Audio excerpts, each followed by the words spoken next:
Women of Reddit. What was something you didn't know about men till you got with one? Story 1. Morning 1 had absolutely no idea that shit just pops up every night till I started dating my first boyfriend. Story 2. That whole thing about the way to their heart being their stomach? Accurate. I once hooked up with a guy I met in Tinder, made him breakfast the next morning. He said no woman had ever cooked for him before, looked teary, and now we're married. Story 3. They love compliments and will hold on to them for years. I noticed this with my husband a while back. Whenever I tell him that something he wears makes him look nice, he'll wear it as often as possible. If he tries something on while shopping that I think looks good on him, he'll buy it and put it on as soon as we get home. I love that guy. Story 4. How different a schlong can look soft versus erect, and how much you can shrink in the cold. It's true, I literally retract if it's cold enough. One time as a younger man I thought I lost them. Story 5. I genuinely thought men held their dong when they peed because otherwise it would fly all around with the force of urine going through it. Story 6. My friend said she was amazed at how men can make anything fun in a collaborative project. Throwing rocks in the lake? How far can you throw? How many skips? Biggest splash? Or digging a hole at the beach? Every man will join in and make a hole halfway to China. Inside every man is the latent primal urge to dig a hole. Story 7. How much trauma they tend to accept as simple facts of life definitely made me more invested in my brothers. If my husband has experienced X, Y, and Z and has thought nothing should be done or even said about it, how many experiences like that have the other men in my life had? Story 8. My ex-wife was shocked at how short a conversation can be for dudes. My best friend called me once. This man literally flew across the country once to be at our wedding, called me because he was bringing me to work the next day. Still need a ride? Yeah. Okay. I'll be there at 5:30. Sounds good. And that was it. She sat there, astonished, and was asking why we didn't want to talk to each other. I really had no good answer either. It's just the way she goes, I guess. Story 9. That they can literally the life out of and slap around their dong, but one tap of the balls, and there are on the ground. One of my friends used to give another friend a love tap on the balls and he threw up. Story 10. How they can spend an entire day with a person and not learn a single thing about them. Story 11. How easy they can be to please a plate of food without being asked, or a compliment or show of admiration in front of other people goes quite a long way. Story 12. Doesn't get called easily, can be quite hard to open up, loves cuddles too, wants to be babied and taken care of too, can be quiet without thinking about anything. Story 13. If there's a poop stain in the toilet, they will try to aim their pee to hit it. When you got that Austin Powers out of cryo-level bladder and still can't power wash it. Feels bad, man. Story 14. How freakishly strong they are. My husband was a normal-looking dude, didn't go to the gym, but he literally lifted a treadmill into the back of an SUV by himself. Story 15. They love to hear the tea, but make no effort to ask any questions or get any information to share tea. Example. Him. Oh yeah, Mark broke up with Jessica. Me. Oh my God. Why? What happened? Him. I don't know. I didn't ask. Story 16. Just how long they're willing to put off going to a doctor or a specialist. The mental gymnastics done to avoid seeking professional help is astounding. Now, trust me, it'll go away. Story 17. When they ask you to leave them alone, they absolutely mean it. They don't mean leave me alone for 5 minutes, and then start trying to comfort me, or overanalyze the situation or get me to talk it out. Story 18. Schlongs float. The first time I took a bath and the guy joined me, I giggled uncontrollably while poking at it to push it down so it would pop back up. Apparently not all of them do. Clearly my data set is quite small compared to the population of donghavers who exist. I have no idea if it's related to size, but I'm a mom to 2 boys. And when they were little enough for me to bathe, floating definitely happened. Story 19. That when they need to go to the store, they just go straight to that item, then pay and leave. It's something I need to learn. Story 20. That they just shake dry after peeing. I thought maybe they used a square of toilet paper to dry. No wonder they complain about us using so much of it. Story 21. When I ask, what are you thinking about? He says, nothing. He actually means nothing. I couldn't wrap my head around the fact that men could just sit and think about nothing and think. Story 22. I don't think she realizes how passionate I get with my hobbies. My wife has a remarkable ability to not become engrossed with stuff and only picks up what she needs. She's moderate and measured, doesn't obsess. Buying a new TV for her is, yeah. Which one is under $1,000 that you? The salesman like me. If we need a new car, it becomes a 30-day research project. God forbid we got a roof to house and become an insufferable armchair expert before the guy even comes to quote us. Story 23. That some men are truly emotional, have a good fashion sense, enjoy cooking and cleaning, and take care of themselves and others. Not a dig. I just grew up around men that always cast those behaviors as a feminine tend not manly. So I was convinced that no heterosexual man would ever be any of those things. Story 24. How Spartan you all sleep. Nearly every man I've been with has had a top sheet. And that was it.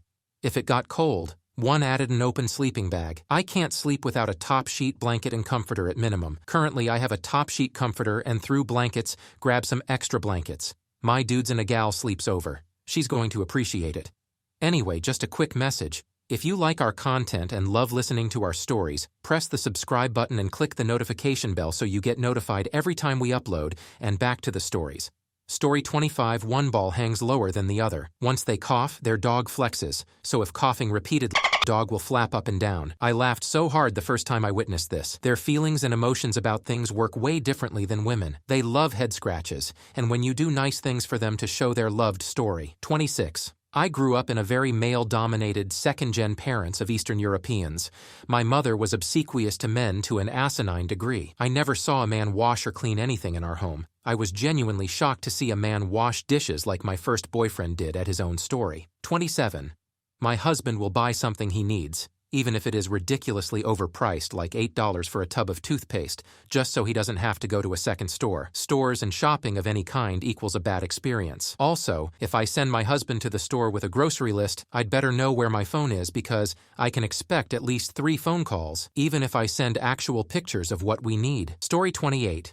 Make it literally eat the same thing every day forever and not get tired of it. Story 29.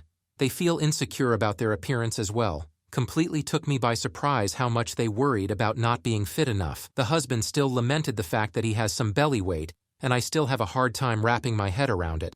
Now, I don't know any guys as insecure as the average woman, but it's still much more than it would have expected. Story 30. It's amazing how much my husband will talk about something he's really passionate about in the last hour of his talk. Nonstop about car insurance and his beloved Prius to a friend of ours. And our friend literally stopped the conversation from continuing so he can leave. Every man I've ever met does this in some level. Story 31, maybe just my husband, but his ability to be 100% honest and even sound like who is close friends and no one ever takes any of it personally. I grew up thinking I was honest with my girlfriends, but still having to sugarcoat some things or choose my words carefully. Turns out I had friends, and I'm always amazed at how close he and his buddies are.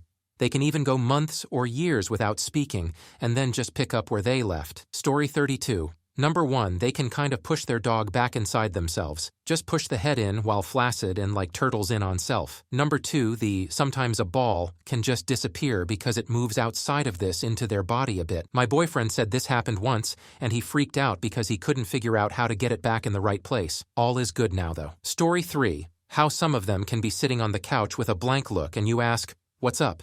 and they say nothing. So you say, "You look like you were in some deep thoughts," and they say, "Nope. I literally don't have thoughts sometimes, just blank." And I'm stunned that there isn't a constant script rolling through their heads, deconstructing everything they do and everyone's interactions and what still needs to be done or scheduled all day long. Just emptiness. No wonder when asked, "What are you thinking?" the answer is honest when they say nothing. What? Imagine the peace in that kind of blank slate. My son told me this was a fascinating conversation. Story 34.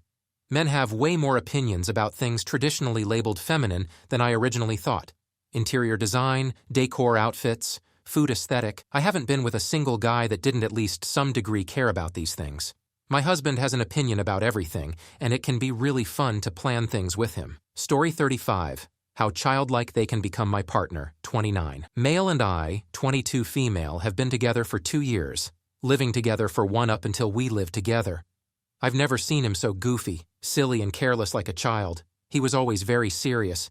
He says he's never felt judged by me and that provided a safe place for him to feel like he can mess around with me or be playful and be himself. Oh, and how often they put their hand in their pants. Hand in the pants is comfortable, and a lot of times we do it subconsciously. For example, I didn't even realize my hand was in my pants until I read your comment. Story 36. The many different phrases for going to the bathroom. I grew up in a family as mostly girls, and we usually just said, "I have to go to the bathroom." My husband, however, seems to have a million phrases to describe his bathroom needs. Then I go blow up the bathroom, Got to drop a deuce and I'll drain the snake. I have turtle head poking piss, take a leak, and then he usually follows it up with letting me know he a bowl or he couldn't flush because it was so big. Why? Why do I need to know this? Just say you have to go to the bathroom and leave it at that. Story 37. They float. You'll know. I sure as hell didn't. Why don't mine? Do I have density? Story 38. How much air their body contains. I swear to God I love him. But there is a limit to how many farts and burps I can hear in a day. Plus, I went from working in a room with 40 women to a room with 10 men. Everything takes 10 minutes to be resolved. No one asks to adjust temperature 379 times a day. No one judges anybody. No one ever talks, if not to say, either something work-related or something funny. Story 39. You get hyper-fixated on things. Maybe this is anecdotal, but all the men in my life would suddenly get projects or obsessions where they'd go into an extreme fixation on, say, noise in the house and needing soundproofing. Despite having lived there for years prior without ever mentioning it or diet, but only in spurts or a new hobby or something will suddenly become the thing that is the most important thing for a period of time. Then not so much. If you enjoyed this video, make sure to check out this next video. The YouTube algorithm really thinks you like it.